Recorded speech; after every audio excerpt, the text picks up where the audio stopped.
Once upon a time, in a quiet little village, there lived an old farmer named Ravi. He owned a beautiful farm with golden wheat fields, a vegetable garden, and a big barn filled with grains. Though he worked hard every day, he was kind and generous, sharing his crops with the villagers and animals around him. One hot summer afternoon, as Ravi rested under a shady tree, he noticed a black crow sitting on the fence. The crow, whose name was Kaalu, had been watching the farmer for days. He was a clever bird, always looking for food, and he had seen Ravi storing grains in the barn. That barn must be full of delicious grains, Kaalu thought. If only I could get inside. Kaalu flapped his wings and came up with a plan. The next morning, he cawed loudly from the barn's rooftop. Caw, caw. Farmer Ravi, I have come to help you, the farmer chuckled. And how will a little crow like you help me?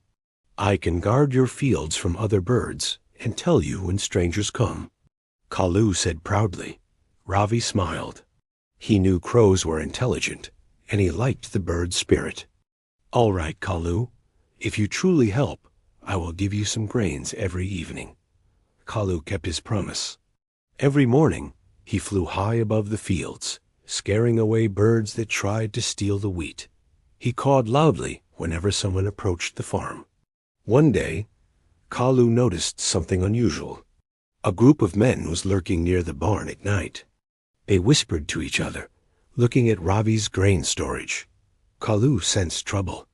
That night, as the men crept towards the barn, ready to steal the farmer's grains, Kaalu sprang into action.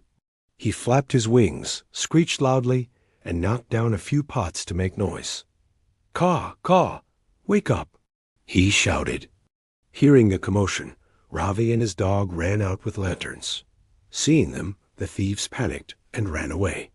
Ravi was amazed. Kaalu, you saved my farm, he said, offering the crow a handful of fresh grains. You are not just clever, you are loyal and brave too. From that day on, Kaalu was no longer just a bird on the farm. He was part of Ravi's family. He had a special perch near the farmer's house, and every evening he received his share of food. And so, the clever crow and the kind farmer became the best of friends, proving that even the smallest creatures can do great things. The end. Please like and share if you like the story.